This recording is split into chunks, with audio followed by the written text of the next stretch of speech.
कि एक सालों से ये गोरख धंधा वैश्यवृत्ति का इस इलाके में चल रहा है। आखिरकार पुलिस वालों को क्यों नहीं पता?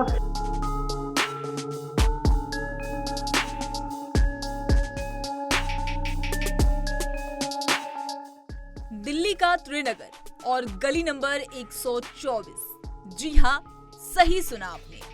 ये त्रिनगर का वो पता है जहाँ पर दिन दहाड़े पिछले कई सालों से पुलिस के नाक के नीचे एक घर में जिस्म फरोशी का काला धंधा फल फूल रहा है। दरअसल आपको बता दें कि त्रिनगर में ये जिस्म फरोशी का काला धंधा बॉबी नाम की महिला द्वारा संचालित किया जा रहा है।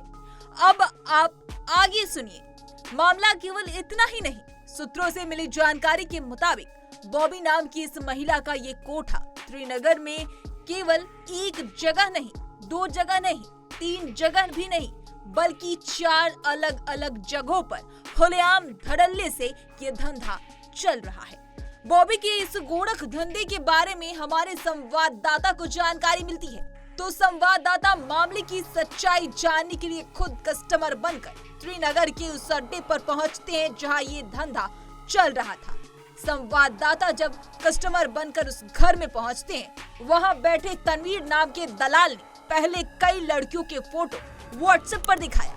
कहा जो पसंद है वो मिल जाएगी और कीमत है 600 रुपए। जब संवाददाता ने आगे की हकीकत जानने के लिए तनवीर को पैसे दिए, तब उसने मौजूदा उस लड़की से मिलवाया जो ये धंधा करती है। संवाददाता जब अंदर गए तब उसने मोबाइल फोन को जबरदस्ती बंद करवा दिया ताकि वीडियो न बनाई जा सके। जब मौके पर पीछे से कैमरा टीम पहुंची तो वहां बैठा दलाल तनवीर घर छोड़कर भाग गया। जब वहां लड़की से कैमरे पर पूछा गया तुम यहाँ क्या कर रही हो, तो लड़की वहां से 9-2-11 हो गई। मौके से केशवपुरम थाने के एसएचओ को इस मामले की जानकारी दी गई। मौके पर 3 ऑफिसर पहुंचे और मामले की जांच में जुट गए। लेकिन हैरानी तो तब हुई जब स्थानीय लोगों से बातचीत की गई तो उनका कहना था यहाँ खुद पुलिस वाले आते हैं, अंदर जाते हैं तो वापस चले आते हैं। सुनिए आप भी क्या कुछ कह रहे हैं हमारे संवाददाता। क्या कुछ होता है अंदर ये किसी को नहीं पता, लेकिन जो स्थानीय लोग हैं उनसे भी हम बातचीत करने की कोशिश करेंगे कि एक सालों से ये गोरख धंधा वैश्यवृत्ति का इस इलाके में चल रहा है। यहाँ पे कुछ लोग हैं, उनसे हम बातचीत करेंगे। जल्दी इधर आइए।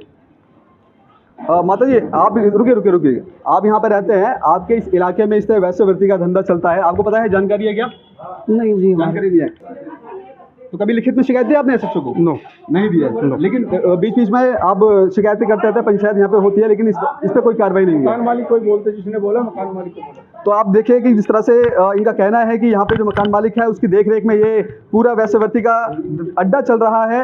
हैरानी वाली बात यह है कि अभी जो दिन के करीब 4 से 5 बजे का जो समय है और इस दिन की रोशनी में इस तरह से काले वैश्यवृत्ति के काले धंधे को अंजाम दिया जाता है। धंधे को किस तरह चलाया जा रहा है, इस बात की जानकारी हमने दी। तो यहाँ के जो बीट ऑफिसर और पुलिस ऑफिसर यहाँ पे आए हैं, फिलहाल इस मामले की तफ्तीश कर रहे हैं कि आखिरकार जो लोग रह रहे हैं उनका वेरिफिकेशन है कि नहीं है। और जिस तरह से जो अभी हमने जो बताया, आपको जानकारी दी कि इससे वैश्यवृत्ति का जो धंधा चल रहा है उसकी भी ये जांच कर रहे हैं। अब सवाल ये है कि आखिरकार इस पूरे मामले को पता होने के बाद जो स्थानीय लोगों ने यहाँ पे बताया कि इस तरह से गोरख धंधा चल रहा है। हालांकि अब पुलिस प्रशासन क्या कुछ यहाँ पे एक्शन लेगा, हालांकि इन्होंने कहा है कि हम एक्शन लेंगे, अभी कुछ खास आश्वासन नहीं दिया। अब देखने वाली बात यह है कि क्या कुछ कार्रवाई की जाएगी, क्या ऐसे वैश्यवृत्ति को दिन दहाड़े चलाने से दिल्ली पुलिस रोक पाएगी कि नहीं।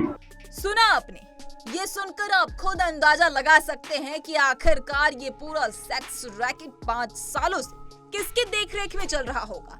फिलहाल अब बड़ा सवाल ये बना हुआ है कि क्या जिस बिल्डिंग में ये जिस्म फरोशी का धंधा चल रहा था उसके मकान मालिक का कहना है कि उसे उसके बारे में कोई जानकारी नहीं है।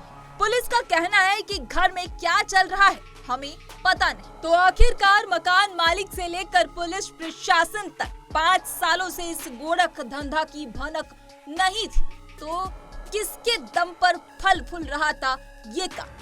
आखिर जो ये लड़कियां धंधा कर रही हैं, उन्हें कहां से और कैसे लाया जाता है। सवाल ये भी है कि जिसने किराया पर मकान दिया, क्या उसका पुलिस वेरिफिकेशन है या फिर नहीं। जानकारी ये भी है कि मकान मालिक और बॉबी दोनों मिलकर इस काले कारनामे को अंजाम देते हैं। फिलहाल मौके पर संवाददाता पहुंचने के बाद से बॉबी जो ये अड्डा संचालित करती है वो अंडरग्राउंड हो गई है। अब देखना ये होगा कि पुलिस इस मामले पर क्या और कब तक कार्रवाई करेगी।